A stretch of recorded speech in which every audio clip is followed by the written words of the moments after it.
3 sobre lo estructural del odio. Y en este caso, bueno, pues vamos a empezar a trabajar o a hablar sobre las narrativas sociales de odio que hemos estado viendo en las primeras 2 sesiones, pero vamos a arrancar con el tema de qué es discriminación, qué es interseccionalidad, el odio y los conflictos sociales. Vamos a hablar un poco sobre libertad de expresión y vamos a cerrar con en el Estado dentro de las discursividades. O sea, el rol que tendría que tener el Estado frente a distintos conflictos o, o ciertas prácticas dentro del mismo sistema de opresión que este mismo ejerce. Quería preguntarles si se escucha muy bien mi audio o necesito subirle al volumen, algo así, si me confirman para saber. Todo bien, todo bien. Excelente. Sí, escuchamos bien. Bueno, en este caso, pues propongo hacerlo un poquito participativo para que podamos como participar, no sé, 1, 2, 3 voces y retomo algunas cosas porque les voy a hacer algunas preguntas y vamos a recuperar información. ¿Les parece bien? No sé si en este caso ustedes sepan o qué les pasa por la mente cuando escuchan la palabra discriminación.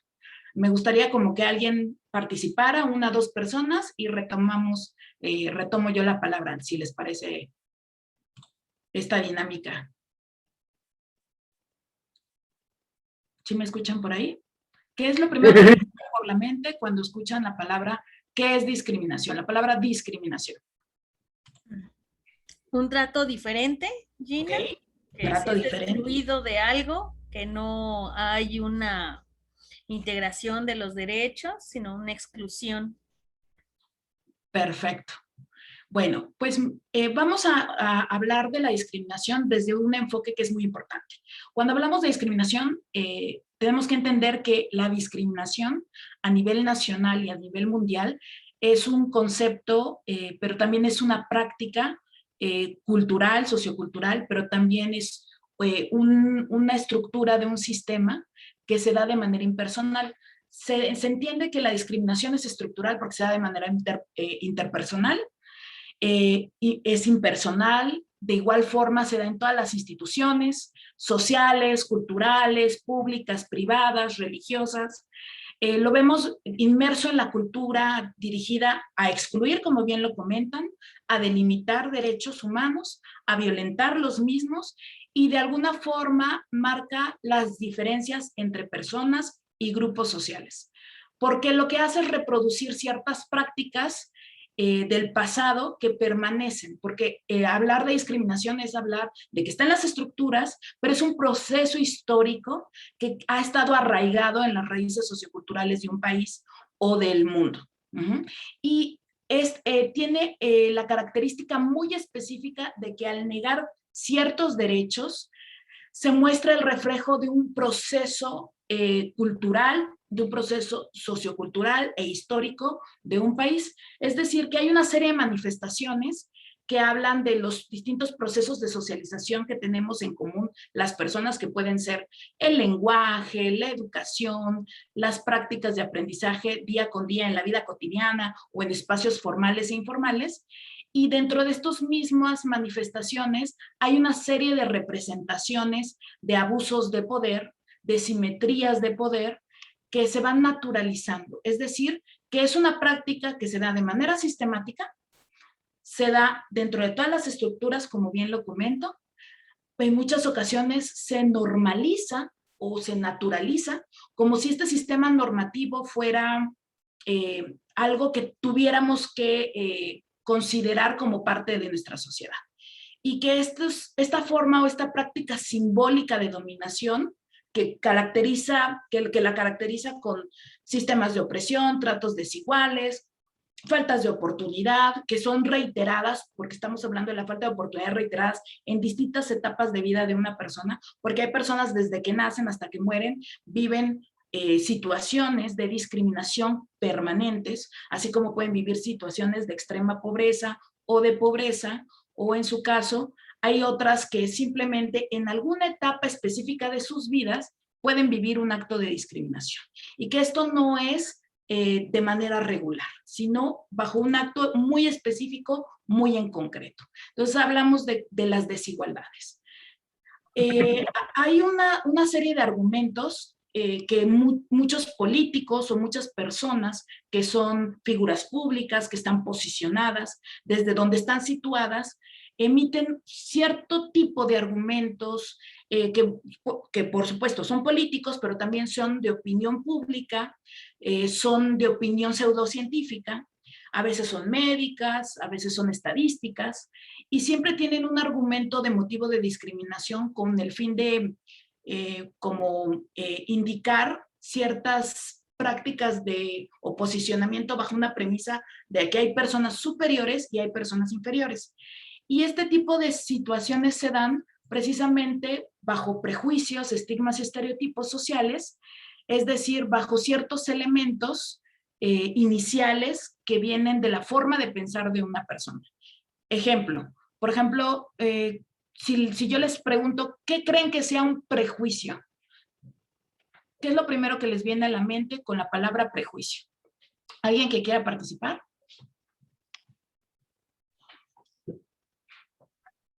Prejuicio. ¿Nadie se anima? Pues una idea de algo que se tiene sin conocerlo, ¿no? Más simple es. Ok, muy bien. ¿Alguien más? La palabra lo dice, ¿no? Prejuicio. Está anteponiéndose antes de enfrentar a un juicio, sería con la visión de las dos partes y trayendo pruebas ante una persona neutral, y en ese caso ya el juicio está hecho antes de que haya cualquier otra decisión. O sea, ya el tema no viene con una decisión puesta sin necesidad de escuchar nada, ¿no? Perfecto. Pues precisamente es el juicio previo de valor que una persona le puede otorgar a otra con solo verla, sin tener mayor información, conocimiento de quién es, qué lo caracteriza o qué lo integra como persona o como ser humano. Simplemente es lo primero que ves y entonces emites una idea, una noción, un supuesto de lo que crees que es o caracteriza a esa persona. Por ejemplo, si ustedes me vieron por primera vez, a lo mejor mi apariencia física genera cierto prejuicio que puede ser positivo o negativo, que puede estar vinculado con ciertas características de lo que yo represento. Y si ustedes ven a otros compañeros o compañeres, se van a dar cuenta que a veces las personas emitimos ciertos juicios de valor con respecto a las demás personas, porque pues nos estamos conociendo, porque estamos simplemente observando, y de ahí empezamos a hacer una categorización o una descripción o un juicio de valor con respecto a ciertas personas. Cuando nosotros hablamos de estigmas, por ejemplo, que es diferente, ¿qué es lo primero que les viene a la mente? Un estigma. La palabra estigma. Marca. Una marca, muy bien. ¿Alguien más iba a hablar? Ok, bueno. ¿Nadie? Ok, el estigma son ciertas símbolos, marcas, etiquetas que les ponemos de manera negativa o positiva a las personas, que pueden estar vinculados con algo simbólico o algo físico. Por ejemplo, un estigma es el cabello afro, otro estigma es la discapacidad motriz que pueda tener una persona, porque la estoy viendo. Si yo veo a una persona en silla de ruedas, puede ser que llegue a la conclusión de saber que es una persona con discapacidad por haber visto la silla de ruedas. Pero, por ejemplo, hay personas con discapacidad intelectual que con solo verlas no se ve su discapacidad, y por ende, pues en automático yo no puedo llegar a estigmatizarla hasta no conocerla, tratarla, hablar con ella y descubrir a través de una charla quién es y todo. Los estigmas pueden ser, por ejemplo, el VIH. El VIH, en el momento en el que una persona habla sobre su condición, socialmente la mayoría de las situaciones que se presentan de discriminación bajo un estigma específico como es vivir con VIH, en muchas ocasiones las personas suelen tener conductas de rechazo, precisamente porque no tienen información, están desinformados o tienen una serie de conductas a estigmatizar por la condición de una persona, anteponiendo precisamente su condición y no considerando que ante todo esa persona es un ser humano igual que yo, que ustedes, etc. Entonces, se suele estigmatizar y se suele crear una concepción de las características de una persona a partir de ciertas simbologías muy específicas. Y, por ejemplo, ¿qué les viene a la mente cuando hablamos de estereotipos?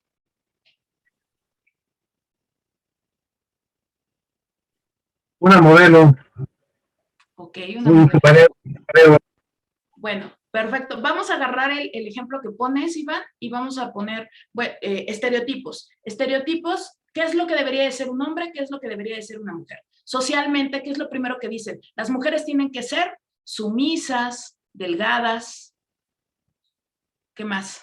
Amas de casa, Débiles. débiles, ¿qué más deben de Delicada, ser? Delicadas. delicada, Muy bien, ¿qué más deben de ser las mujeres? Dispuestas a ser rescatadas. Perfecto, dispuestas a ser rescatadas, madres, ¿no? ¿Qué más? Cuidadoras. Cuidadoras, muy bien. Y resistentes, aguantadoras. aguantadoras, excelente. Deben de depilarse, deben de arreglarse todo el tiempo, deben de quedarse en casa. Ahora, si nosotros hacemos ese mismo ejemplo de estereotipos de los hombres, ¿cómo deben de ser los hombres? ¿Cuáles son los estereotipos de los hombres? Deben de ser proveedores. Pecho, macho peludo. Macho peludo. Lomo plateado. Lobo plateado, alfa. Alfa. Líder, muy bien. ¿Qué más? Aventurero. Aventurero, fuerte. Fuerte. Muy bien, ¿qué más? Proveedor. Proveedor, no debe de llorar. Sí. Grande, fuerte, sí. Debes de usar colores oscuros, ¿no? Porque rosa no, ni morado, ni naranja. ¿Qué más? Debes de ser, ¿qué más? ¿Qué es otro? Saber de mecánica, saber de cuestiones electrónicas. Muy bien, ¿no? Saber. Ok, perfecto. Pues si nosotros analizamos, hay una serie de estereotipos que son asignados por la sociedad. Es decir, que los estereotipos son juicios de valor establecidos socialmente. Es la forma de alinearnos y de la construcción social de lo que nosotros deberíamos de ser. Si nosotros cumplimos o no con esos estereotipos, es romper con la regulación, romper con la media, romper con lo que la sociedad ha establecido y precisamente somos eso diferente, eso que no es aceptado precisamente. ¿Por qué?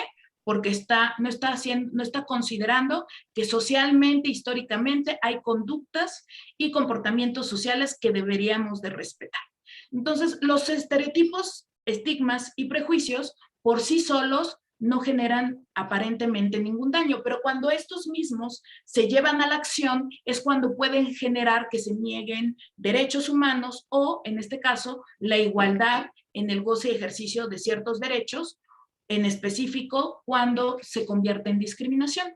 Ahorita vamos a ver cómo, más o menos, cuál es el marco jurídico nacional respecto al tema de discriminación, pero quería como ponerles un pequeño esquemita. Perla, ¿me apoyas con la presentación? Ahora sí, la que sigue. La que sigue. Gracias. La siguiente. La siguiente. Ese esquema habla sobre el mecanismo de poder y de dominación.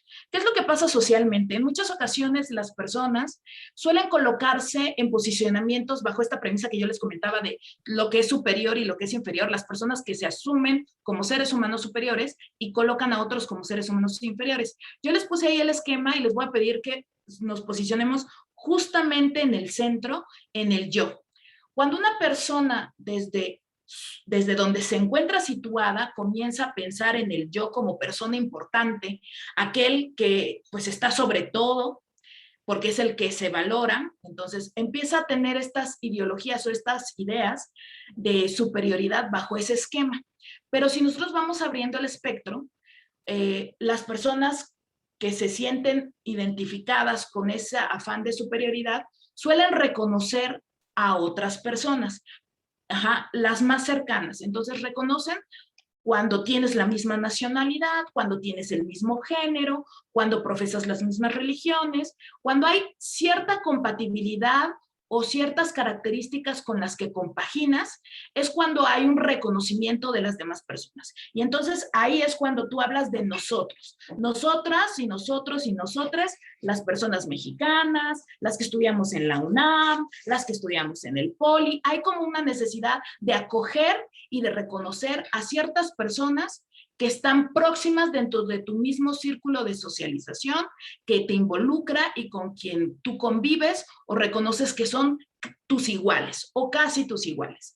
Y hay otro espectro que es cuando hablas de ustedes, aquellos que los ves desde una perspectiva un poco más lejana, que tienen una personalidad distinta a la tuya, que no coinciden en muchas de las prácticas o de las ideas que tienes, pero aún así reconoces que están ahí.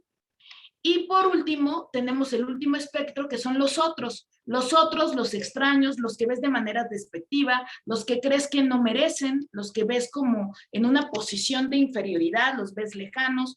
Un ejemplo muy claro es, pues ¿quiénes? Pues quienes no son mexicanos, ¿no? Quienes son migrantes, o aquellos que son negros, aquellos que son indígenas, porque son diferentes a mí, porque yo me asumo o me caracterizo por ser mestiza. Entonces, cuando empiezan estas diferencias, estos mecanismos, como estas etiquetas, o la necesidad de estigmatizar, la necesidad de generar algunos prejuicios o generar algunos estereotipos a partir de tu creencia.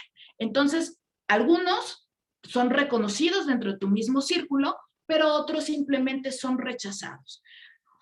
Este rechazo no forzosamente tiene que ir acompañado de una fobia. Puede ser desde distintos ángulos, desde una fobia, desde el asco, porque también hay personas que suelen tener conductas en las cuales denotan y expresan el asco hacia terceros por estas premisas de colocarlos en una posición de inferioridad, pero también a veces tiene que ver con las omisiones, con el ignorarlas, con el simplemente evitar convivir, compartir o generar ciertos círculos de socialización, porque esos espectros los ven extraños y lejanos, ¿no? Entonces no suelen tener cercanía con esos espectros precisamente porque no son personas con las que se quiera convivir. Entonces vemos dentro de esta premisa de superioridad e inferioridad, pues dos colocaciones muy, muy comunes que vamos a ver inmersas en casi todas las socializaciones, que son pues hablar de grupos que son dominantes sobre grupos dominados, sociedades por supuesto que están en crecimiento y en pleno desarrollo sobre aquellas que son primitivas, que no quieren progresar, que no quieren aceptar el desarrollo. Esas son como las nociones nocivas. Se habla de razas puras, de sangre pura, de buena genética, y se contrapuntea con colocar a otras como razas impuras, de mala genética, con la que no te quieres mezclar porque consideras que son inferiores, porque hay que mejorar la raza, porque hay que casarse con una persona con cierto prototipo físico, peso, estatura, tono de piel, volumen corporal, etcétera. Colocas a las personas en posición de inferioridad porque pues tú dices, pues yo estudié en la universidad, tengo la maestría y el doctorado, y entonces veo a las personas en una posición de inferioridad.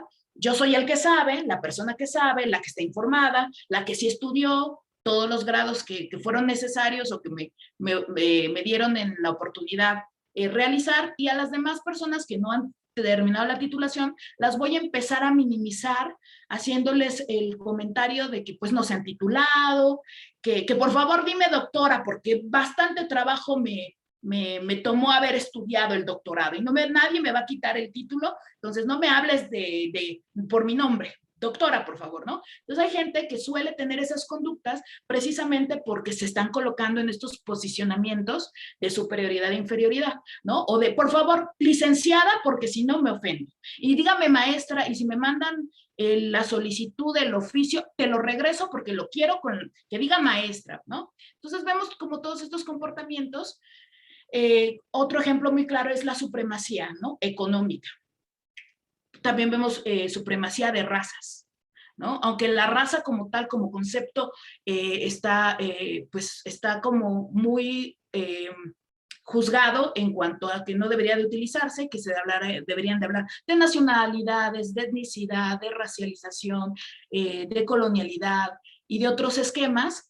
Hay que tomar en cuenta que existe una población en este país, en este mundo, que sigue teniendo estas ideas de supremacía racial y que va colocando a las personas, por ejemplo, como personas deseables o indeseables, ¿no? Personas, por ejemplo, pues algo que es muy común, los programas en este país suelen tener esta adscripción de para ciudadanos, ¿no? Y quien no es ciudadano no merece. Entonces, si tú eres una persona migrante, una persona refugiada o una persona en situación de asilo, pues entonces tú no eres acreedor a ciertos programas, precisamente porque tenemos esta conducta de decir, los programas son para las y los mexicanos y para la ciudadanía y para las personas que son ciudadanas.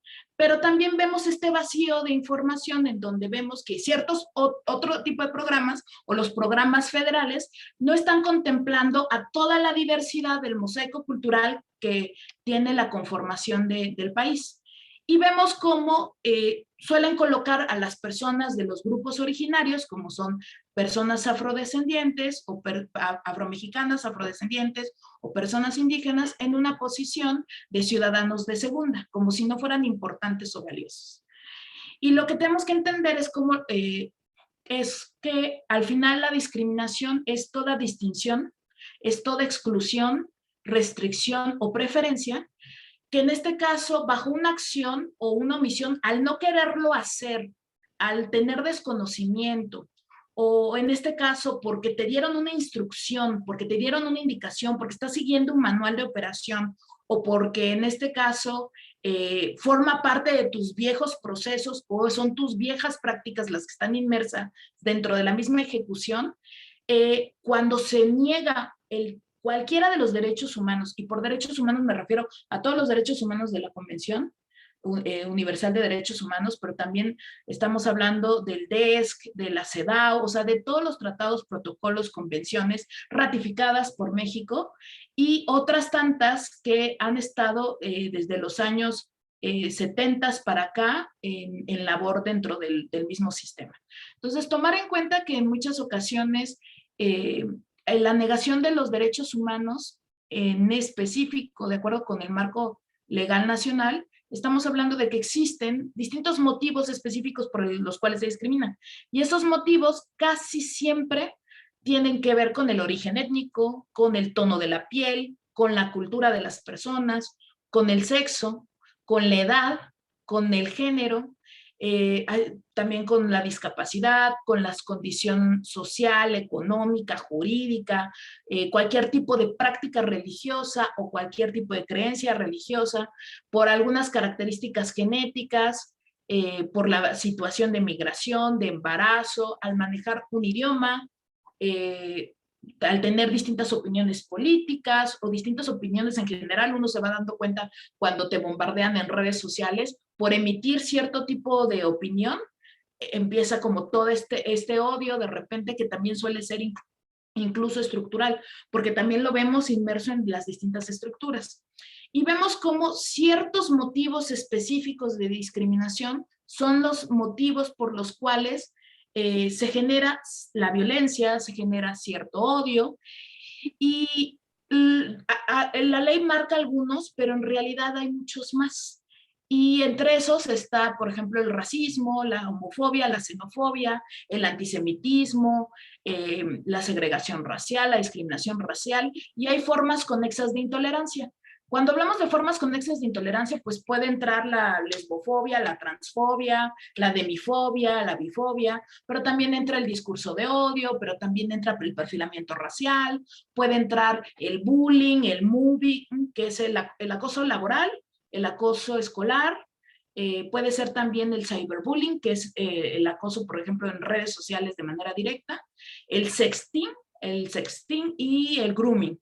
El grooming es cuando el acoso se va dirigido hacia coartar a un menor y, por ejemplo, aprovecharse de un menor. Es cuando un adulto intenta aprovecharse de un menor, suele generarle cierto sexting, o en muchas ocasiones simplemente tiene acercamientos para poder concretar, el poderle ver sin sus padres y poderse acercar de manera incorrecta a él, es decir, de manera sexual hacia ella o ella o él. Y lo que tenemos que ver es que este tipo de prácticas también catalogadas como formas conexas de intolerancia, ahí mismo podemos hablar de gordofobia, de islamofobia, de antisemitismo, y hay distintas formas conexas que en México no se retoman, pero si nosotros vemos, más adelante vamos a ver algunas de la Unión Europea, en donde están muy, que van dirigidas hacia cierto grupo poblacional, como por ejemplo son las personas gitanas, o otros grupos característicos que forman parte de las migraciones en ciertas regiones o ciertos países en específico. Y tomar en cuenta que al final todas estas prácticas de discriminación se vinculan de manera directa con el odio estructural, con los genocidios, con la violencia movilizada, que puede partir precisamente de los prejuicios, de los estigmas y los estereotipos, y luego irse dimensionando con un acto de discriminación sistémico o un acto de prejuicio muy particular o actitudes de prejuicio muy particulares. Entonces, tomar en cuenta que yo les puse ahí una pirámide. A mí no me gusta usar mucho las pirámides, pero me parece que lo que podemos hacer es simular como si fuera un iceberg. Si vemos la parte visible, podría ser la punta, y la parte invisible es como lo que está por debajo del agua. Si nosotros vemos esto como si fuera un iceberg y no tanto una pirámide, podríamos analizar que mucha gente lo que hace es emitir juicios de valor, prejuicios, estigmas y estereotipos, y casi siempre son en petit comité, ¿no? Como en corto, entre personas. Lo pensamos, a veces lo pensamos pero no lo emitimos, a veces sí lo emitimos a través de un discurso o a través de ciertas actitudes. Pero ya después lo trasladamos a acciones que pueden ser deshumanizantes, cuando ya nos sumamos a nuestra creencia y articulamos precisamente esa práctica para generar algún daño o generar alguna acción que tenga un impacto. Y luego ya vienen los discursos, que es ya que conlleva, por ejemplo, a hacer un señalamiento, etiquetar a una persona, dirigir tu acoso o las amenazas a cierto público, o andarte peleando en redes sociales, Facebook, tirarle, por ejemplo, a ciertos partidos, decir que los conservadores, que los ninis, que los, o sea, como ya etiquetando y generando esta polarización de la cual estuvimos hablando en la sesión pasada.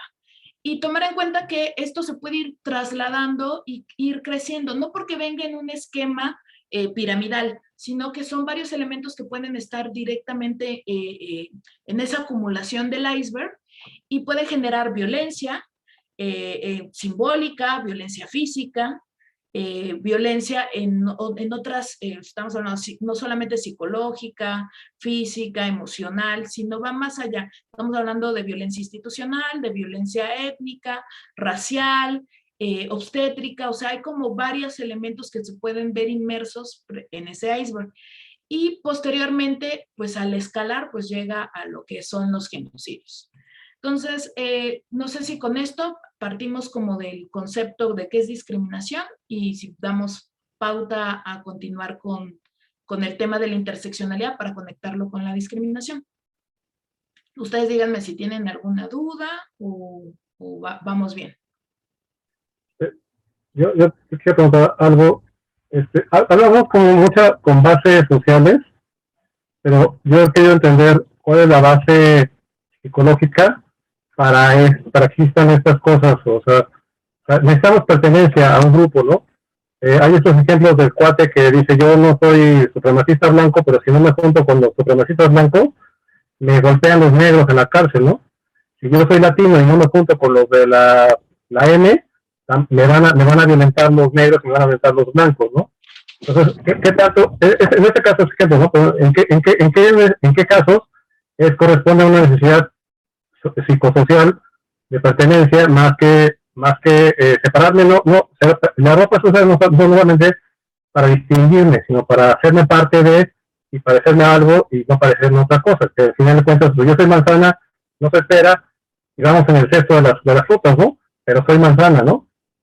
nada más porque soy manzana, nada más, o me identifico como una manzana. ¿En qué parte esto pasa de algo sano a algo insano, algo, porque esta certeza de lo que soy se convierte en algo agresivo, ¿no? Porque yo definirme como hombre, de pronto puedo resultar con los estereotipos que hay, con lo que necesito yo para identificarme como realidad como hombre, en qué momento se convierte en una agresión a otra persona. Es que tú eres muy hombre, yo, pues, perdón, no, perdón, así es como nos construimos, perdón, no me gusta esa conversación, vamos a valorizarla y reduzco, pero pues, si no me doy cuenta, porque así es la forma en la que me construí, porque es la necesidad mía psicológica, ¿en qué parte es sano y qué no es sano? ¿En qué momento podemos romper? ¿En qué momento dejamos la certeza de que 1 más 1 son 2 y 1 más 1 es 3, ¿no? Como es el cuate. Eso es lo que yo quería puntualizar, ¿no? Ok, perfecto. Bueno, pues primero hay que entender que discriminar es una decisión personal. La gente no nace sabiendo cómo discriminar, sino uno va aprendiendo dentro de la misma socialización. Por eso les ponía el primer esquema del mecanismo de poder. Las personas deciden ser de esa manera, deciden no cuestionarse todos los antecedentes culturales que aprendieron en el transcurso de sus vidas y deciden operar de esa manera. No sé si vieron el video de Toni Morrison, en donde ella menciona que si solamente puedes ser alto porque alguien más está de rodillas, entonces tienes un problema serio. Si tú decides discriminar nada más por placer, por gusto, porque te divierte, porque consideras que hay personas inferiores a ti, entonces tú tienes un problema. El tema acá es que mucha gente no va a reconocer el hecho de que las decisiones que están tomando perjudica a terceros, puede generar daños a título personal, pero también daños colaterales, y pueden tener daños de un alcance muchísimo mayor.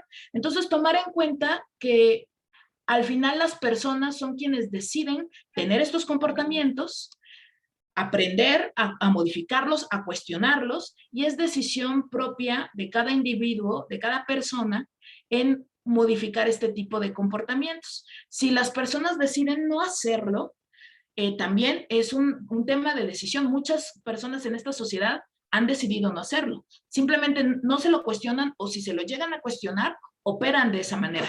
Por ahí levantó una mano. Creo que es Hojita. ¿Hojita? ¿O no? Sí, soy yo. Ah, perfecto. Sí, solo Adelante. pues creo que sería para complementar y seguir introduciéndonos al siguiente concepto, que también sería preguntarse bueno, también lo difícil, ¿no?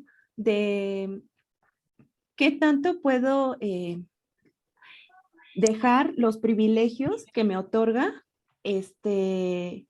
pues asumir, ¿no? Cierta posición que ocupo en la estructura social, ¿no? O sea, por ejemplo, al identificarte de cierta forma como hombre, ¿qué privilegios te da, ¿no? Y que es muy difícil dejarlos, ¿no? Porque, pues porque en cierta forma, pues casi desde que uno está aquí, ¿no? Empieza a socializar, pues casi desde que nace, pues se le empiezan a otorgar, ¿no?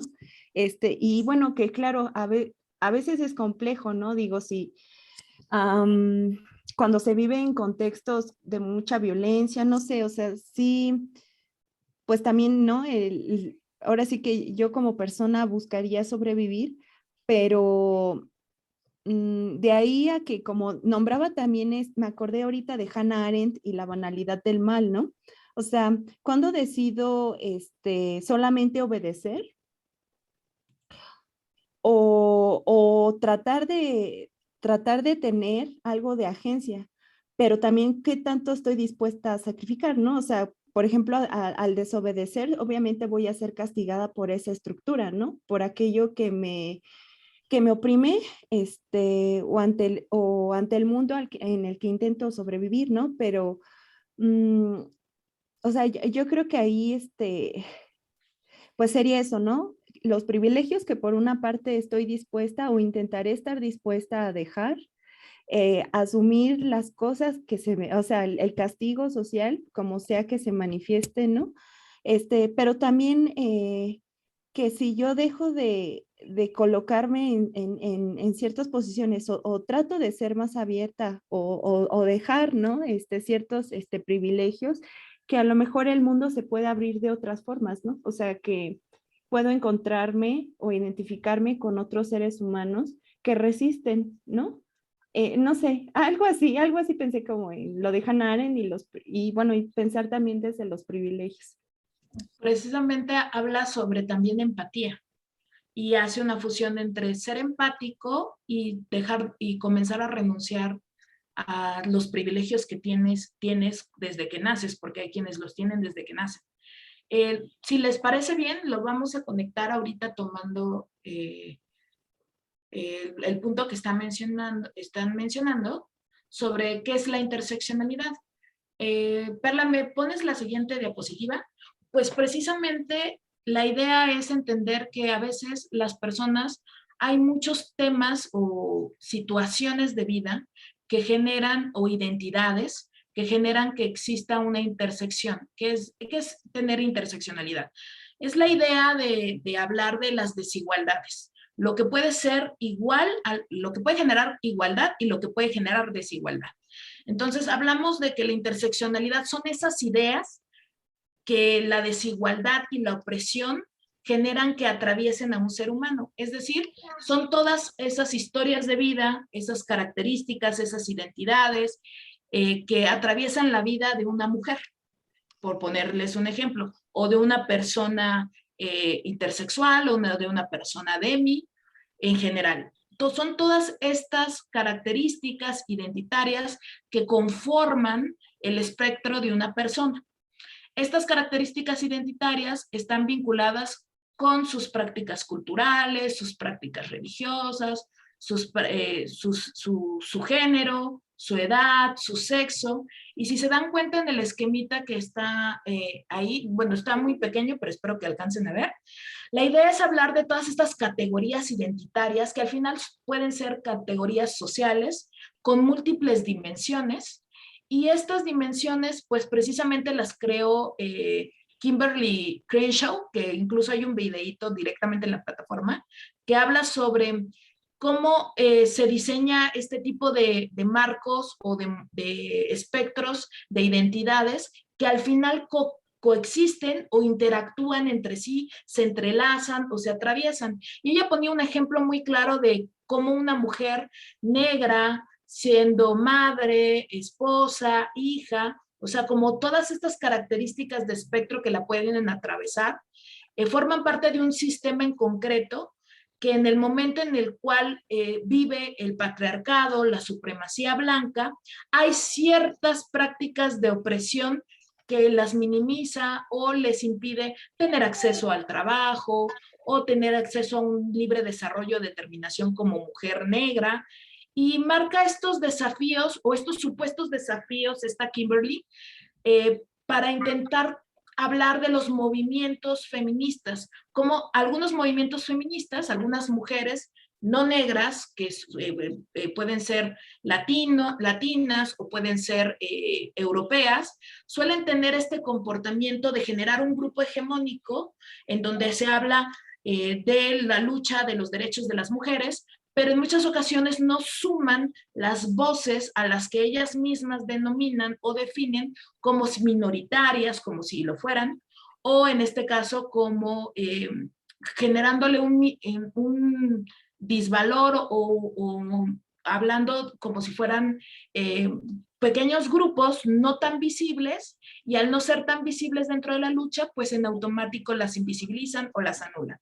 Y estas estructuras de poder en el contexto feminista son muy comunes. Cuando nosotros vemos eventos, proyectos que se desarrollan desde el feminismo y vemos una mesa con mujeres hablando de los temas que confieren y están vinculados con los temas de las necesidades de las mujeres, con las problemáticas que nos atraviesan, vemos que la representación no tiene esta diversidad de componentes, es decir, no hay mujeres indígenas o no hay mujeres afros, y que hay ciertos factores que marcan, o sea, que son raciales o son de clase, dentro de estas estructuras que generan mayor opresión cuando hablamos de género y mayor opresión cuando hablamos de personas racializadas o personas que trabajan, como son personas trabajadoras del hogar.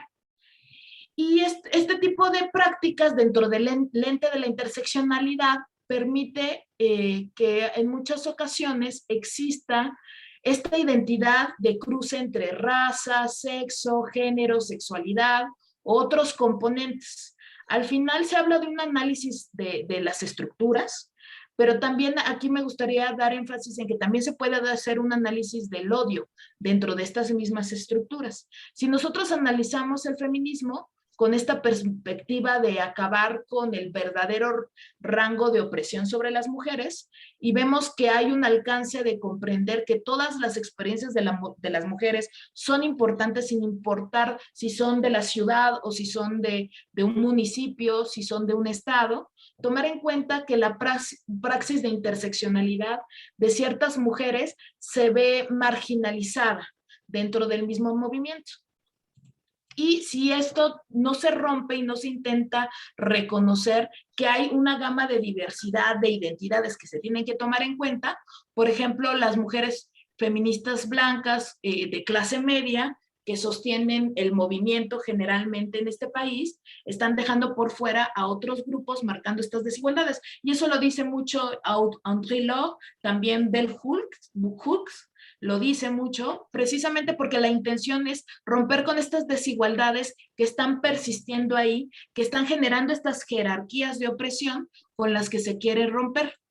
Y tomar en cuenta que estamos hablando de esta gama de privilegios, que es lo que mencionaba Hojita. Los privilegios que son las normas sociales preestablecidas, que generan este sistema de opresión, en donde quienes están ocupando los cargos profesionales y laborales son unos y otras no, quienes están en este caso tomando las decisiones desde las políticas públicas, la creación del marco jurídico nacional e internacional, son siempre cierto tipo de figuras masculinas, son hombres blancos, cisgénero, heterosexuales, que forman parte de cierto estrato socioeconómico, que marcan ciertas características de cuerpo estético, que son jóvenes, con ciertas características de edad, de peso, que promueven ciertas ideologías, que tienen cierto tono de piel, que forman parte de cierto grupo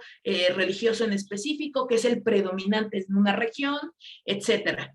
Y aquellas que están por debajo, que son las que se invisibilizan, que son las personas de piel oscura, o sea, dependiendo del país, hay otro tipo de espectro que nosotros vamos a ver, que es el que en el que se genera este tipo de práctica de dominación, las personas con discapacidad, las mujeres trans, aquellas denominaciones en concreto que pueden estar vinculadas con grupos sexogenéricos, etc. Y tomar en cuenta que los espectros pueden variar. Podemos hablar de personas cis, de personas trans, de personas que se consideran bonitas, feas, de personas con discapacidad y las que no tienen discapacidad, contrapunteando, es decir, hablar de unos versus otros, ¿no? Y hablar de, por ejemplo, aporafobia, clasismo. Hablar de jóvenes, viejos, ¿no? Y ir colocando otro tipo de espectros. Pasas a la siguiente, porfa, Perla, muchísimas gracias. Y este es otro esquema de cómo se pueden ver estas intersecciones. A veces la gente dice, bueno, las intersecciones que me atraviesan en automático es ser mujer, tal vez formar parte de algún grupo originario y se acabó. No, hay otro tipo de intersecciones que son muy importantes tomar en cuenta. Y las razones pueden variar precisamente dentro de la misma cartografía nacional en la que una persona se encuentre situada. Cuando tienes, bueno, como persona, cuando tienes una vivienda, si tienes escrituras o pagas renta, si, por ejemplo, tienes la posibilidad de estudiar o no, si hay un uso de anticonceptivos, si es que tú estás decidiendo el cuidado, pero también si puedes adquirir o acceder a esos usos en este caso del uso de anticonceptivos, cuando hay una afiliación a ciertos servicios de salud, es decir, que si tienes servicios básicos o de plano en la localidad en donde tú te encuentras, simplemente los servicios están a más de 1 hora y media en la cabecera municipal y te tienes que trasladar caminando o te tienes que trasladar a través de un transporte para poder llegar y acceder a ellos. Y hablar de estas, por ejemplo, de cierto tipo de violencia que puedas vivir, porque hay violencia intrafamiliar que también te puede interseccionar, el haber decidido ser madre o no haber decidido ser madre, el poder tener, en este caso, acceso a ciertos servicios como es telefonía, luz, gas, electricidad, acceso a servicios en general, drenaje, tener una cocina, tener medios de comunicación, o sea, si tienes acceso a tener una computadora, si tienes internet, porque si uno se va a ciertas localidades, en definitiva estamos hablando de una brecha de desigualdad cuando hablamos de tener acceso a ciertos servicios, pero también a la telefonía. No tienes teléfono, no hay luz, no llega el internet, y lo que vemos en esta pandemia es este tipo de situaciones en las cuales el sistema educativo nacional está marcando estas líneas de realizar las actividades en casa, a distancia, a través de programas de televisión o a través de programas de radio o a través de seguimiento de plataformas virtuales en donde los chicos se supone que tienen que tomar sus clases o videoconferencias, y el problema es que la mayoría no tiene acceso a esos servicios precisamente porque no hay internet en su localidad, y quienes sí tienen la oportunidad de tener acceso a internet, las problemáticas vinculadas con este tema es que, bueno, pues tendrían que meterle, no sé, 100 pesos a su celular para poderse conectar un rato, y pues muchas familias no tienen el sustento económico para, por ejemplo, generar ese tipo de gasto cuando son 3, 4 o 5 hijos, ¿no? Tomar en cuenta que todas esas situaciones pueden interseccionar de manera directa.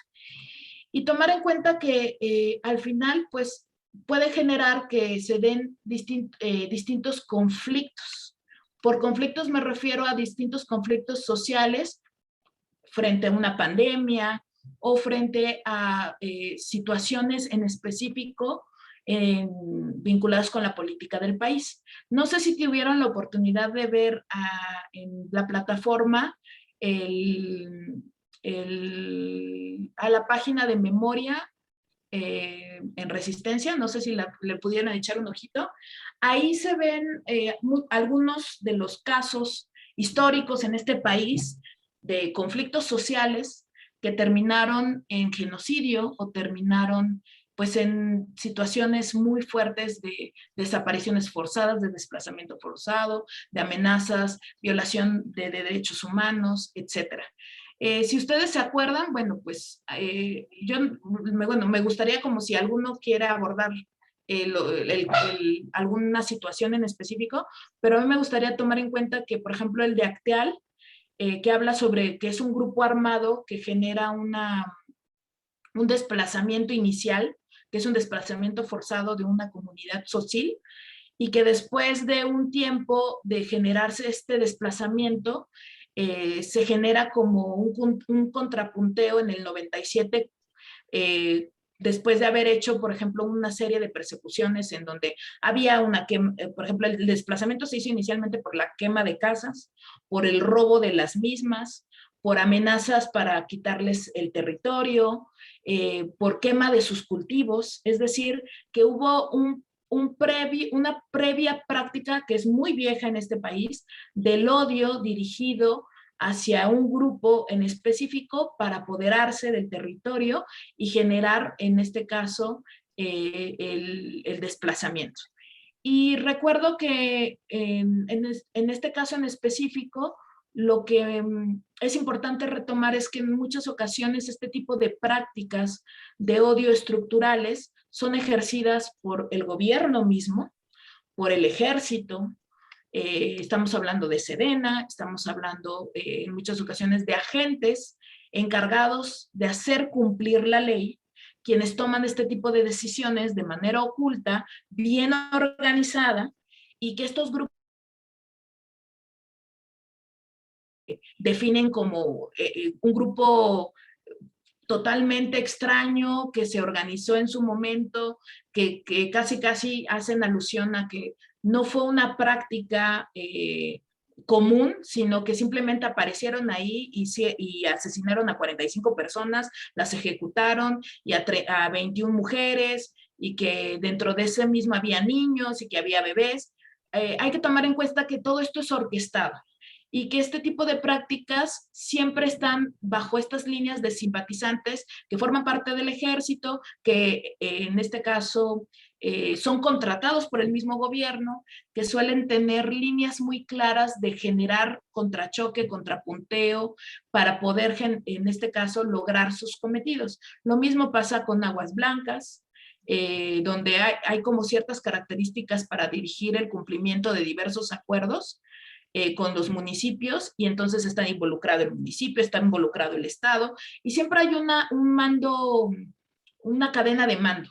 Cuando nosotros vemos este tipo de problemáticas, casi siempre se las adjudicamos a la persona en turno, es decir, el presidente, ¿no? Se señala quien tiene la presidencia en turno. Pero también es importante tomar en cuenta que hay distintos agentes involucrados, y estos agentes van desde el presidente municipal y quienes están al frente del sistema de seguridad del municipio, del estado, pero al mismo tiempo de las cabeceras departamentales, etcétera. Y es importante tomar en cuenta que incluso estos agentes que tienen características muy específicas suelen generar que este tipo de recursos se multipliquen.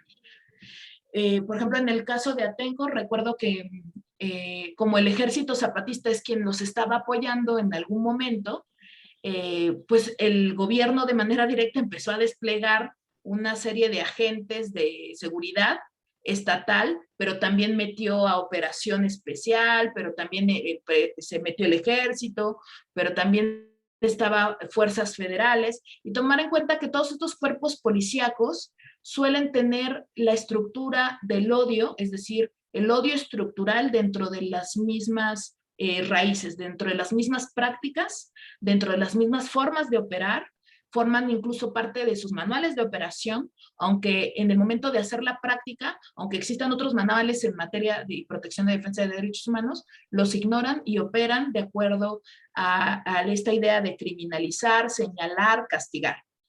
Y vemos cómo hay cierto tipo de libertad en esta forma de operar, pero al mismo tiempo vemos una sociedad que apoya, como que se polariza. Si ustedes recuerdan, los medios siempre era el apoyo incondicional a etiquetar, estigmatizar y estereotipar a las personas que eran comuneras, que eran campesinas, que eran comerciantes, señalarlas y decir que ellas son las personas que están deteniendo el desarrollo, el buen progreso, señalarlas y etiquetarlas como las personas con los problemas que están generando violencia, y hacían los comparativos, es que tienen palos, es que están usando fuego, es que le prendieron fuego a un carro, a una llanta, y no se dan cuenta de cuando hablamos de estas estructuras de odio, hacen comparativos con palos, llantas y que se pusieron violentos, pero no se están dando cuenta que quienes están armados, quienes tienen alto calibre, quienes tienen el material definido, es el ejército, es la policía, son quienes han hecho históricamente los actos de atrocidad más fuertes a nivel nacional, y históricamente son quienes tienen más antecedentes en materia violatoria de derechos humanos. Y eso es lo que los medios omiten. ¿Por qué? Porque también los medios cuentan una historia que han decidido contar, ¿no? Desde otros esquemas, desde intereses, pero por supuesto desde la libertad de expresión. Como todas y todos sabemos, pues la libertad de expresión está en el artículo 19 de la Convención Universal de los Derechos Humanos.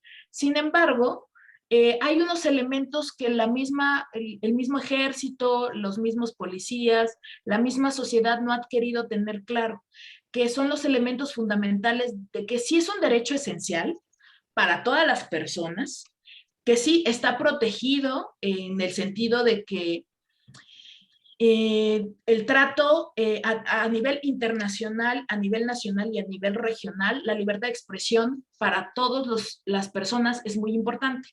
Pero el problema aquí es que abarca toda clase de ideas, te da la libertad o la toma de decisión de incluir tus ideas, de considerarlas a profundidad, de emitirlas, de expresarlas, de hablar de conformidad de lo que tú quieres mencionar, porque forma parte de tu derecho. Pero aquí el tema es hablar de en qué momento la libertad de expresión deja de ser un parte de un derecho con libertad y se convierte, en este caso, se puede convertir en un discurso de odio o puede generar que se limiten otros derechos humanos. Si nosotros hablamos de que legítimamente el derecho a la libertad de expresión tiene ciertas limitantes, ustedes se podrán acordar del lema de Juárez. No sé si alguien me lo puede decir. Del que nos enseñan en la primaria a todas y todos y todas. ¿Y que dicen que es falso? Ajá, el que dicen que es falso.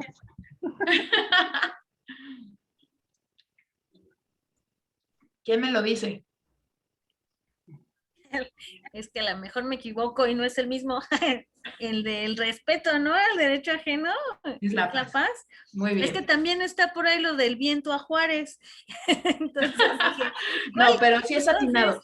Si se dan cuenta, ese lema es un lema con el que te formas desde la primaria. Casi es como una regla que te plantean, ¿no? Como si lo fue, así es, como si lo fuera la línea legítima que limita en el momento en el cual tú violas el derecho de otra persona, en automático tú estás promoviendo o transgrediendo, es decir, promoviendo el odio o transgrediendo a la persona o generando o incitando a ciertos discursos, a ciertas prácticas o a algún acto de discriminación, a la violencia. A mí me gusta tomar este ejemplo porque creo que pues, es un ejemplo muy común, pero en realidad hay que entender que este tipo de prácticas de libertad de expresión, la gente, bueno, la habíamos visto la vez pasada al inicio de la sesión, en donde en México solemos justificarnos de múltiples formas para decir, es mi libertad de expresión, yo puedo decir y opinar y aventar el odio que yo quiera al mundo, ¿no? Y entonces me dedico a escribir en redes porque es mi humilde opinión, porque creo que mi opinión es válida y puedo transgredir, agreder, vomitar odio en mis redes porque son mis redes, porque si no te gusta, entonces te puedes ir de mis redes sociales, o sea, como que esos han sido los discursos en la mayoría de los banners, incluso de los medios. Cuando se emite algún medio noticioso, emite una nota, por ejemplo, de personas migrantes, si ustedes checan los banners, se van a dar cuenta cómo la emisión de los discursos es que se larguen, que les disparen a discreción, que se mueran, que se vayan a su país, que se los lleve el narco y los fusile a todos, que en vez de que se lleve a los mexicanos y a las mexicanas y a los mexicanos, que en definitivo, que mejor se lleve a las personas migrantes, que haga uso de esos recursos. Entonces empiezan a ver como este tipo de expresiones desde el odio, pero que tiene estructura, que tiene una narrativa detrás, que tiene una serie de elementos que conforman precisamente el no reconocer que hay una línea muy delgada entre restringir la libertad de expresión y lo que conforma el marco jurídico nacional. Las limitaciones en cuestión es proteger el interés público, proteger los derechos de las personas. Si claramente tú no estás negando un derecho humano, si claramente tú no estás negando la necesidad de los intereses públicos o de la ciudadanía o de las personas, en automático tú no estás generando, en este caso, una violación a la libertad de expresión. Pero si tú estás promoviendo dentro de tus mismos discursos que maten a alguien o que violen a alguien, o sí, desapareció tal persona, seguro se fue de rebel, andaba de puta. Entonces vemos como todos estos discursos totalmente violentos que son expresiones de odio directamente depositados en las redes sociales. ¿Les parece si les cedo un poquito la palabra? Si alguien tiene una duda, quiere decir algo, sino para hablar de los roles discursivos que tiene el Estado. Bueno, yo nada más quería, siempre estoy aquí hablando, ¿no? Pero perdón, pero quería yo, acerca de la justificación porque hace te hablaba acerca de cómo validarse a uno mismo, pero hoy te hablaba sobre la justificación de una persona de preservar sus privilegios para poder hacer cosas, ¿no? La que dice, pues yo soy señorita del estado que sea y me cosifico y ando, entre otras cosas, porque quiero llevar más lejos el mensaje de tal cosa, ¿no? Entonces, esa es una justificación X, ¿no? Pero la justificación que tiene una persona real, económica, de, oye, yo de irme yo entiendo que lo que gano en este negocio lo debería repartir entre todos, porque todos trabajamos aquí, pero no, yo a cada una persona la exploto, porque así es como se manejan todos los negocios, ¿no? Yo gano una cantidad por el trabajo que hace una persona, y de esa cantidad le pago la mitad o menos, y yo me quedo con la mitad de lo que produce de su trabajo de valor, y con eso hago yo mi capital y bueno, recupero lo que invertí, lo que quiera, ¿no? Con mi ganancia.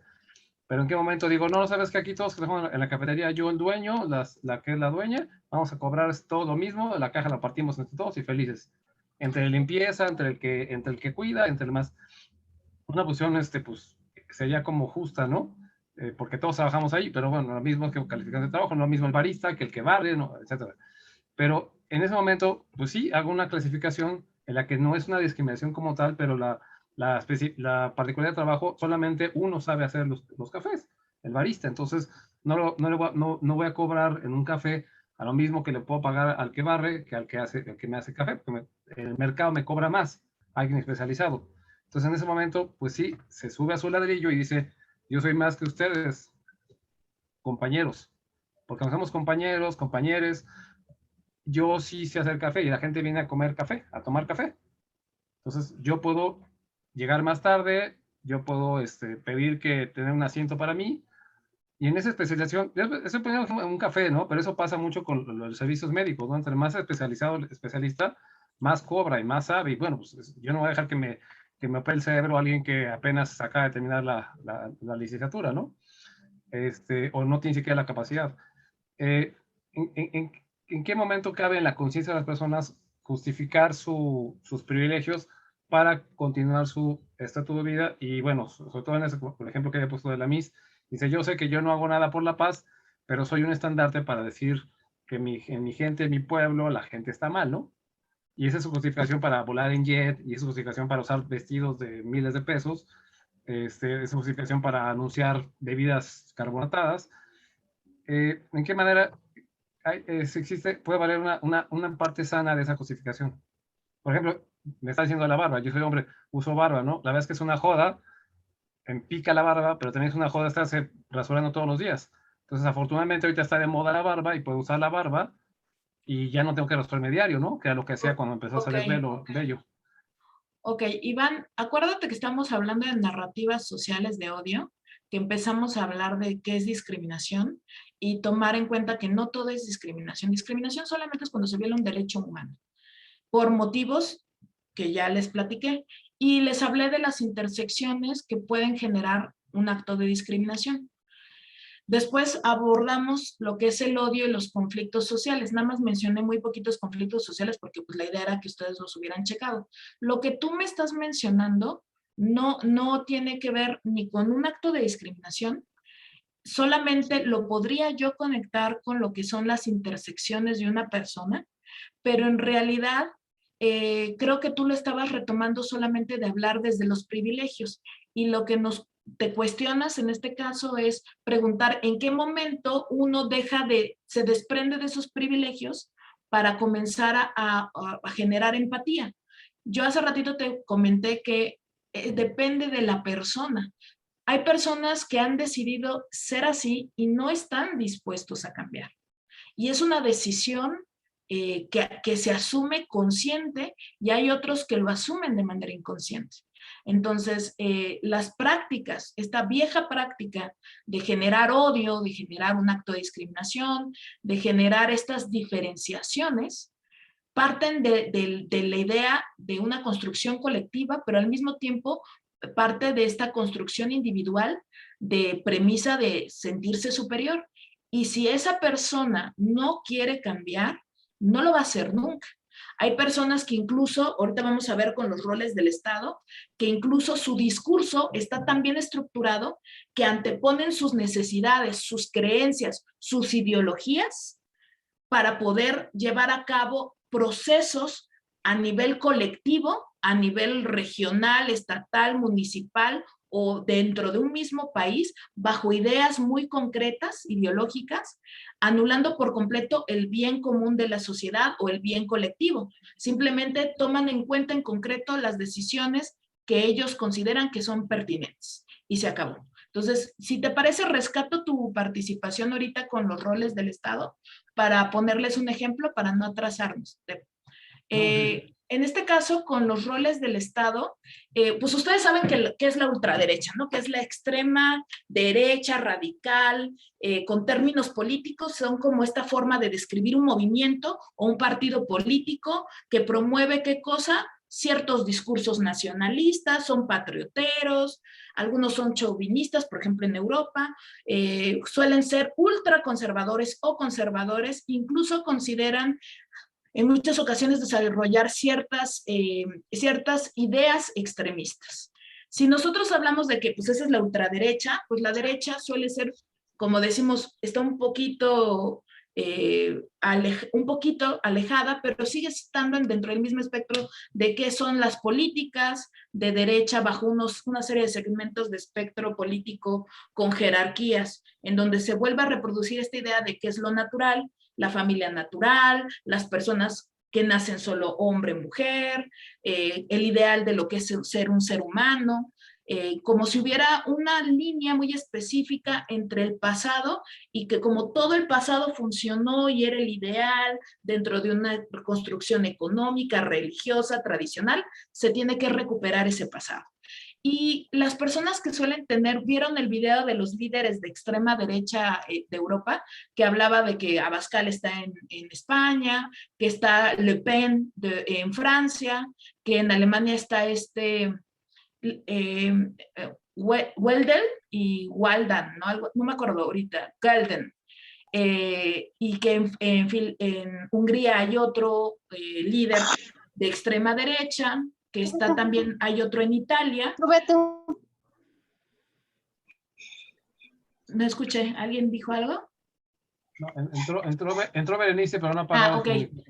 Y vemos cómo estos líderes de extrema derecha hablan precisamente de cómo se fueron conformando desde el 2010, yo les puse ahí una esquemita, los distintos partidos que se desarrollaron de manera directa en Europa, en Noruega, Suecia, Finlandia, Rusia, Reino Unido, Bélgica, Holanda, Polonia. Los que están en azulito son los de extrema derecha. Los partidos que algunos no, se acababan de fundar y otros ya llevaban tiempo creándose, nada más les cambiaron el nombre.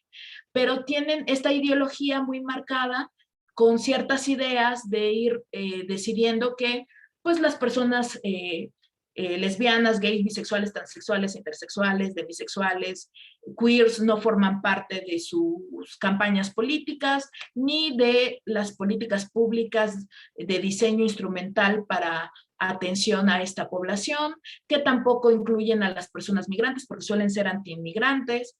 Y vemos, por ejemplo, que otros países tenían partidos que son más populistas, que son de izquierda. La que sigue, Perla, please. Vemos que pues hay muchos más partidos de derecha en Europa para de 2010 a 2019.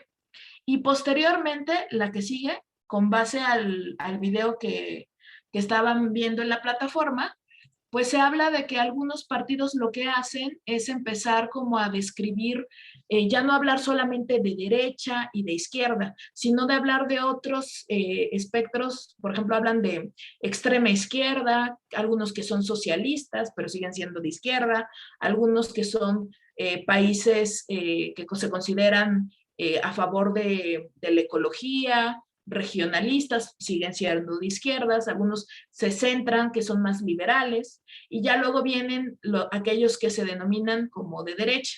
Las ideologías que promueven las personas de derechas, pues casi siempre están vinculadas con preservar ciertas ideas vinculadas con el catolicismo, vinculados con las tradiciones de la familia, etcétera.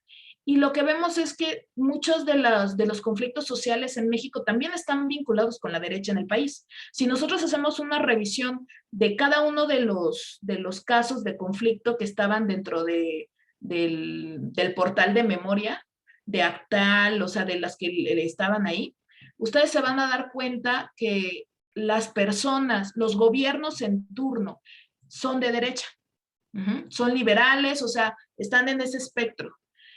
Y que lo de Atenco, lo de Ayotzinapan, lo de Cadereyta, lo de la guardería ABC, por ejemplo, la familia de la ex esposa de Calderón, precisamente su familia era la dueña de la guardería ABC. Si nosotros revisamos Tlatelolco, Tlatlaya, o sea, vamos a ver que las personas que estaban al frente de los puestos gubernamentales a nivel nacional formaban parte del PRI y formaban parte del PAN, y que entran dentro de estos espectros. Entonces, analizando, si ustedes echan un clavado a la siguiente, por favor.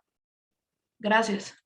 Vamos a darnos cuenta que, por ejemplo, en Europa hay esta idea o este sentimiento de que la migración es negativa, y los partidos de extrema derecha, de ultraderecha, no están a favor de la migración. Se hizo esta encuesta en donde se marca, por ejemplo, que el 52% de la población, por ejemplo, italiana, considera que la migración es mala para su país.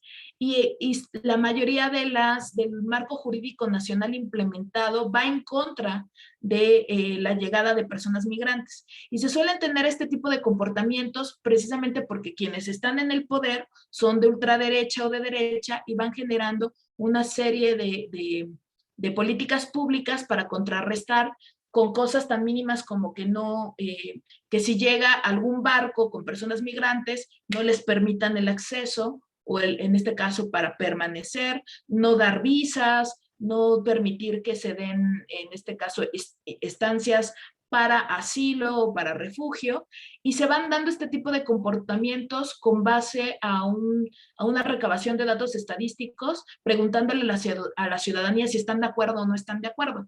Y lo que pasa es que algo muy similar en el esquema de derecha aquí en México, con el espectro político de afirmar, por ejemplo, las personas que forman parte del Partido de Acción Nacional, en muchas ocasiones tienen esta orden muy marcada de apoyar ciertas iniciativas y otras no, vinculadas con las jerarquías y de las ideas que promueven. Las ideas en cuanto a la naturaleza humana, de que solamente deben de existir hombres o mujeres, y no promueven en muchas ocasiones ciertas prácticas. Eso no significa que todos los del partido no estén a favor o estén en contra. Hay que tomar en cuenta que dentro del mismo espectro puede ser que sean tradicionales, que sean nacionalistas, pero sí promueven las políticas públicas o las iniciativas con la comunidad LGBTI.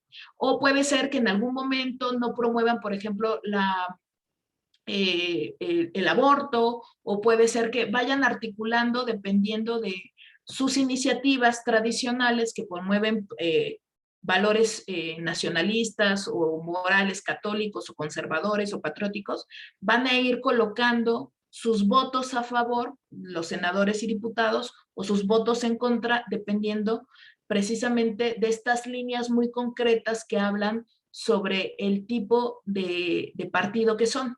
Históricamente suelen tener este tipo de decisiones, y si nosotros analizamos por ejemplo, el nacionalismo y la migración que hay en Europa, pues estamos hablando de que, por ejemplo, España niega el acceso de manera directa por el estrecho de Gibraltar a las personas que vienen de Marruecos y las personas que vienen de Argelia. Y entonces el conflicto migratorio se establece con esos dos países en específico. E Italia tiene otro conflicto, pero lo tiene como los países del norte de África, que son Túnez, Argelia y Libia son los más próximos o cercanos a ellos, empieza el conflicto a marcar estas limitantes de decir no son bienvenidos. Y si nosotros analizamos el nacionalismo y la migración en este país, nosotros nos vamos a dar cuenta que muchas de las iniciativas a favor de la migración no forman parte de los partidos de derecha o de ultraderecha o de extrema derecha. La mayoría son de izquierda. Y si nosotros analizamos el siguiente mapa, vamos a ver cómo en ciertos gobiernos el mapa político menciona, por ejemplo, en qué momento la ideología de Latinoamérica cambia. Vemos que en 2016, cuando estaba Enrique Peña Nieto, que tiene un aspecto de liberalismo que forma parte de la derecha aún así, y por ejemplo vemos en Brasil a Michel Temer. En este caso en específico, en el segundo, en 2019, se ve a Bolsonaro, quien está totalmente en contra de los grupos indígenas y lo ha hecho de manera abierta, así como Trump en algún momento hace su definición de manera directa, abierta, de que es xenófobo, pero a través del discurso, no porque él se asuma de esa manera. Vemos a este tipo de países tomando decisiones bajo líneas muy regulatorias de migración, haciendo el trabajo que Estados Unidos no quiere hacer. México actualmente hace el trabajo, como decimos, el trabajo sucio de la migración y de los filtros en las estaciones migratorias que hay al sur del país y al norte del país. Y independientemente de, por ejemplo, de la situación actual, es una problemática histórica, no solamente es del gobierno en turno de Andrés Manuel, sino es histórico. Si nosotros analizamos, las caravanas, bueno, las empezamos a identificar de unos años para acá, pero en el 2010 llegó también, llegaron caravanas muy fuertes por el tema del temblor de Haití, por ejemplo. Entonces, tomar en cuenta que si ustedes, por ejemplo, quieren checar, hay un observatorio internacional de estudios sobre terrorismo que menciona o tiene varios registros de las actividades extremistas a nivel internacional vinculadas con el odio y los conflictos sociales, y si uno las lee, analiza lo que tienen y uno revisa, por ejemplo, cuál es la línea de mando, desde quién era el presidente, quién era el subsecretario, quién estaba en el gobierno de estado, quién en el municipio, y uno va analizando. La mayoría de las situaciones que se dan bajo conflictos sociales son de derecha, de extrema derecha, o son liberales, pero aún así están dentro de este mismo espectro. Si uno checa este observatorio, la siguiente, please, Perla. Si uno checa este observatorio, se va a dar cuenta que hay una red de jóvenes investigadores que crean una serie de investigaciones de estudio, pues que hablan sobre discurso de odio, situaciones extremistas, abordan enfoques irregulares con perspectivas de seguridad, de antiterrorismo, perspectivas de como radicales de violencia ya establecidas en contextos europeos, en América, en Oceanía, en Asia, y habla de la radicalización de la violencia desde el racismo, el antisemitismo, la islamofobia, la xenofobia, con particularidades muy concretas de análisis, de acuerdo con un registro de actividades muy extremistas, como son que se cobija, por ejemplo, la ideología de ultraderecha nacionalista, y predomina la supremacía racial blanca. Generan incidentes violentos, por ejemplo, los individuos vinculados con estos actos extremistas, en donde hay violencia, hay amenazas de muerte, se organizan para marchar, se concentran de manera masiva. A veces el mismo gobierno autoriza el que se puedan reunir y puedan, bajo el argumento de que están llevando a cabo su libertad de expresión. Suelen existir concentraciones de grupos extremistas con diferentes ideologías que incluso hasta se contraponen, pero como son de diferentes países, suelen incluso agarrarse a golpes en este tipo de movimientos. Hay una participación de pocas mujeres en este tipo de movimientos extremistas, precisamente porque al ser de derecha suelen tener componentes predominantes machistas. Y tienen también, por ejemplo, materiales de propaganda nazi, promueven racialización a través de las redes sociales, de diversos canales de comunicación. Usan el Telegram, que es una de las herramientas más comunes porque el Telegram permite que puedas llegar a hacer un chat y que sea más anónimo. En cambio, el WhatsApp lo ocupan, por ejemplo, para chats grupales, utilizan las redes como son el Twitter, el Facebook, para poder hacer como grupos colectivos con 4,000, 50,000 miembros o personas que conformen parte de estos grupos para distribuir propaganda nazi o de odio. También, por ejemplo, lo que hacen es mandar explosivos por Amazon, utilizan Amazon como una herramienta para...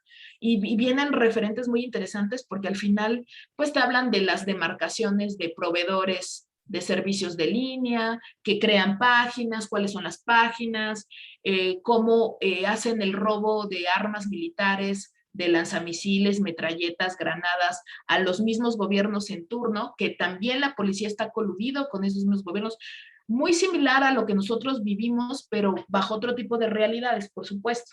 Estamos hablando de materiales ilegales, de explosivos, incluso estaba leyendo ahí un artículo que hablaba de elaboración de armas de impresión con impresora 3D, perdón, y manuales de operación para crear artefactos de explosión y cosas así.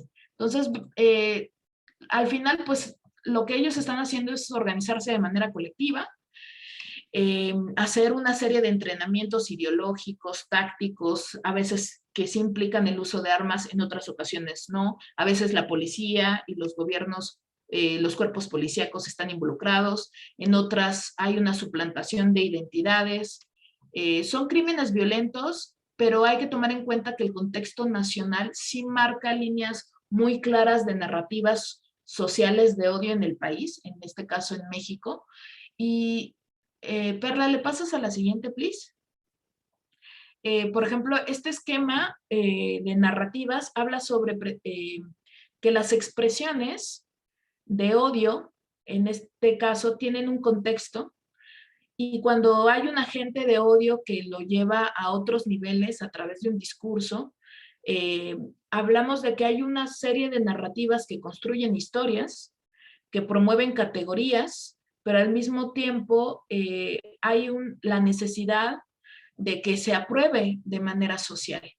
Y aunque estas frases, dichos, los usos, los lenguajes, las categorías peyorativas que una persona pueda utilizar a través de una expresión de odio, hay que tomar en cuenta que el discurso sí es coyuntural, y de acuerdo con el Consejo de Europa, pues todas estas formas de expresión que generan propaganda, que incitan, que promueven y justifican el odio, siempre se están basando en la intolerancia, pero también siempre se están basando en el nacionalismo agresivo, en el etnocentrismo, en la discriminación, en la hostilidad, en las diferencias, en etiquetar a personas como si fueran minorías, en etiquetar a las personas bajo estas ideas de prejuicios, estigmas, estereotipos, y tomar en cuenta que si las narrativas son históricas, depende de nosotras y de nosotros cambiarlas. Si las narrativas al final incitan a la violencia o incitan de forma irracional o bajo avanzada, de manera colectiva, a la exclusión, pues habría que cuestionarnos si somos individuos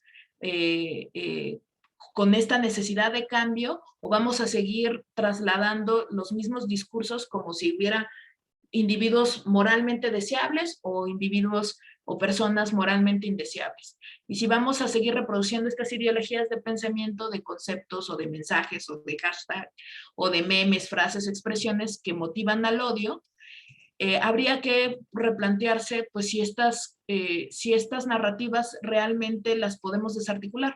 Hace ratito mencionamos que las narrativas podrían ser desarticuladas con contranarrativas, que es como una forma muy sencilla de hacerlas. Y le pasas a la siguiente, Perla, please.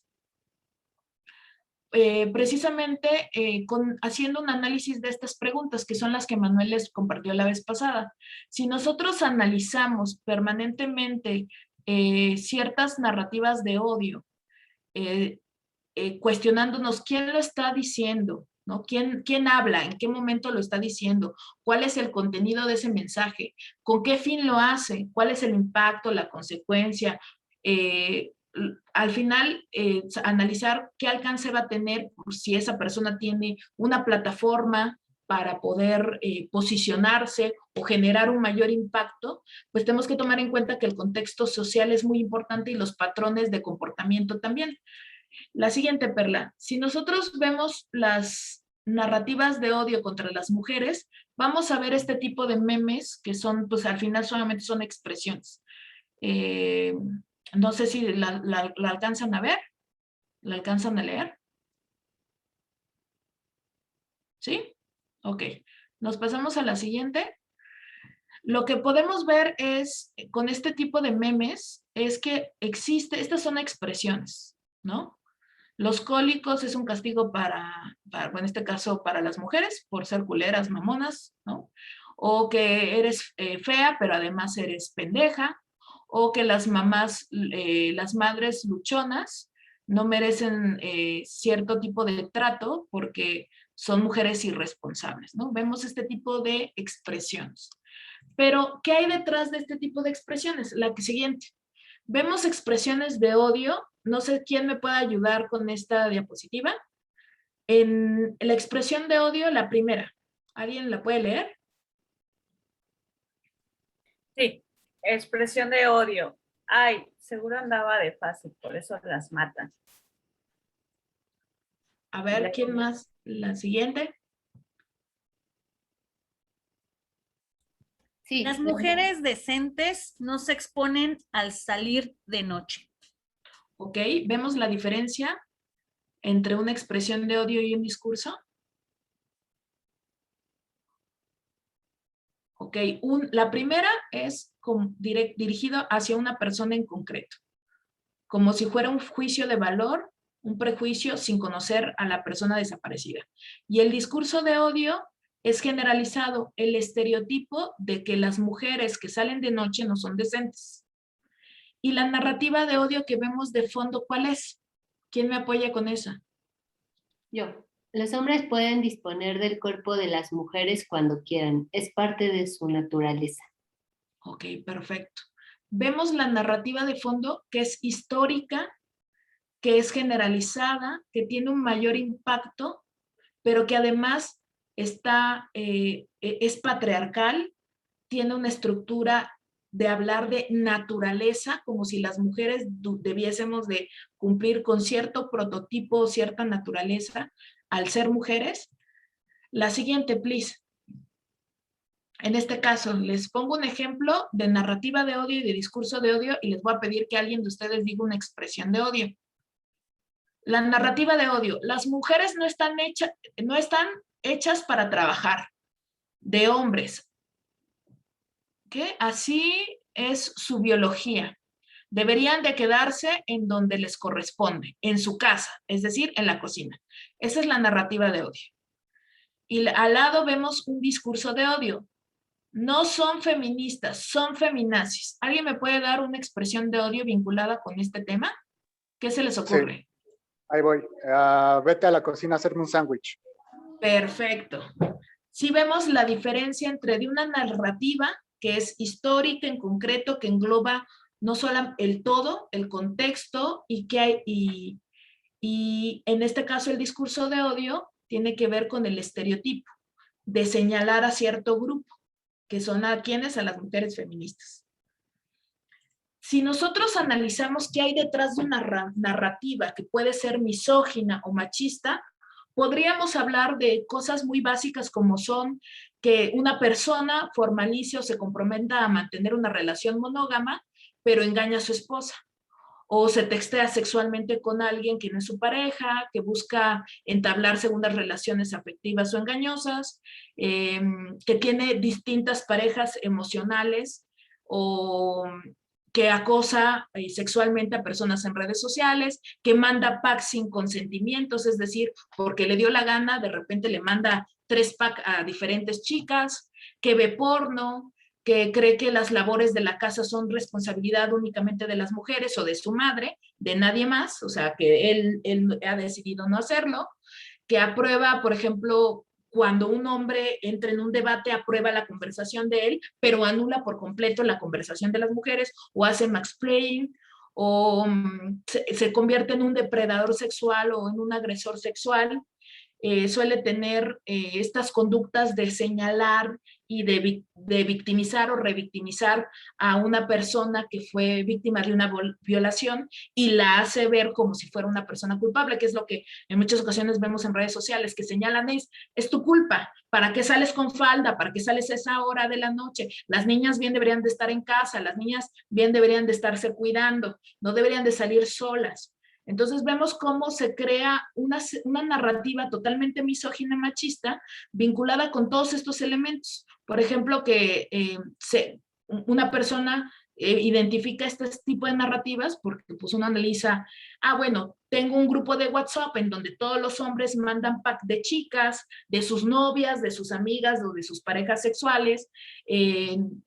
Cuando un hombre cree que no puede controlar su consumo de publicidad sexista, o cosifica a las mujeres, o no asume el 100% de la responsabilidad paterna, o no paga la pensión alimenticia, o no, ¿qué podría ser? O cree o tiene la idea o la noción de que las mujeres están hechas para procrear, para tener hijos, y quien no quiera ser mamá, pues entonces tiene un problema, o le entra en conflicto cuando una persona manta a su hijo, o etiqueta de mamás luchonas a las mujeres, les cuestiona su maternidad, pero no cuestiona si su pareja está ausente, si está cumpliendo con ser proveedor, el que cree que existe la friendzone, ¿qué más se me ocurre? Bueno, hay una infinidad de elementos que hablan sobre precisamente cómo una narrativa se va sustentando con esa misoginia o ese machismo.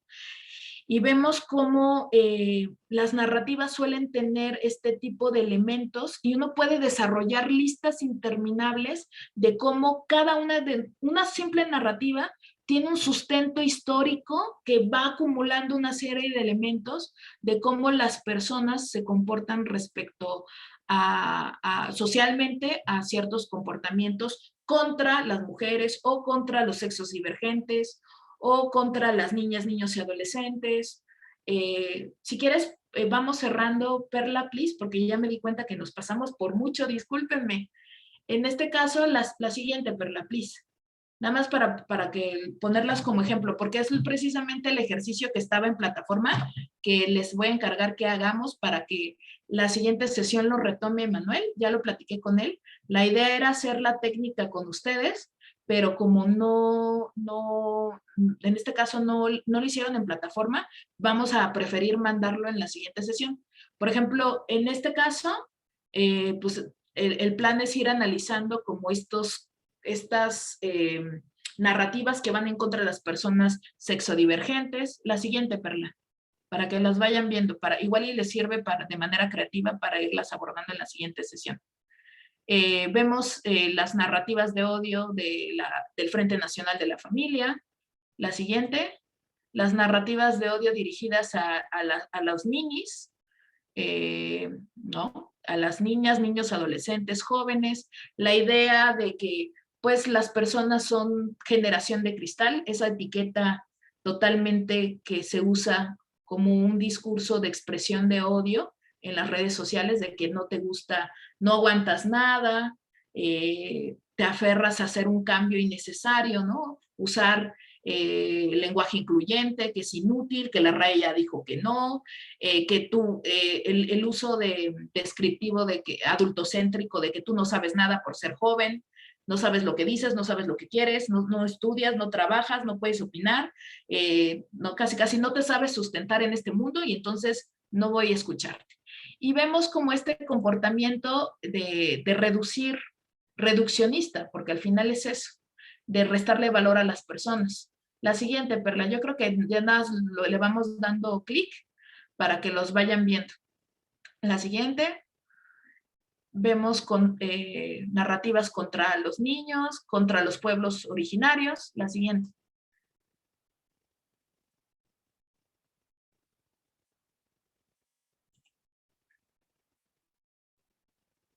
Por ejemplo, una expresión de odio muy común que seguramente han escuchado infinitas veces, los pobres son pobres porque quieren, ¿no? Que es una expresión de odio. Pero el discurso de odio detrás es, los pobres son un mal social que debería de prohibirse o que no debería debería de evitarse, ¿no? No se deberían de generar una reproducción de este tipo de individuos porque son ratas, porque casi son la escoria del mundo, ¿no? Y se emiten este tipo de discursos de odio de manera directa, pero hay narrativas muy concretas detrás que hablan sobre la situación real de la pobreza, cómo se sustenta a través de sistemas de opresión, de asimetrías de poder, cómo los mismos sistemas jurídicos o los mismos sistemas económicos hacen que este tipo de diferencias sean marcadas. ¿No? Y bueno, entonces, si les parece, cerramos con eso. Por ejemplo, pues estos son grupos originarios, personas migrantes, como las narrativas que hay detrás de las personas migrantes. Por ejemplo, con Donald Trump, que son migrantes, que etiqueta de migrantes criminales a todo tipo de latino que llega a su país. La forma racista y xenófoba de señalamientos hacia ellos, y hacia ellas, y hacia ellas. Las bromas o los chistes respecto a las condiciones económicas en Venezuela, o de las realidades en Palestina, ¿no? O de hacer bromas con respecto a los genocidios, etc.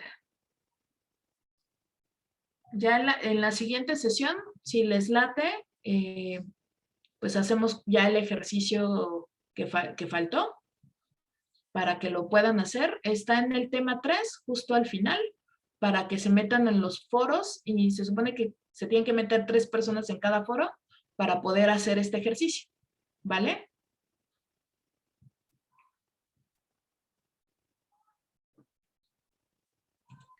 Bueno, yo creo que daríamos por terminada la sesión. Espero no haberlos aburrido mucho.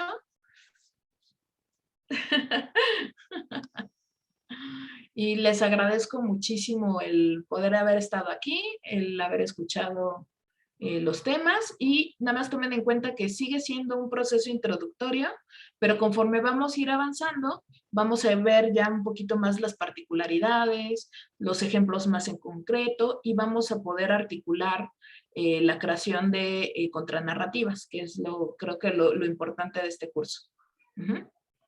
Y pues no olviden meterse a la plataforma y hacer el ejercicio, ¿va? Muchas gracias. Muchas gracias, Gina. Cuídense mucho. Gracias. Gracias, muy Gina. bien. Okay, gracias, Gina. Gracias a ti. Chaito. Nos vemos. Bye. Adiós, cuídense No, mucho. gracias. Bye, gracias.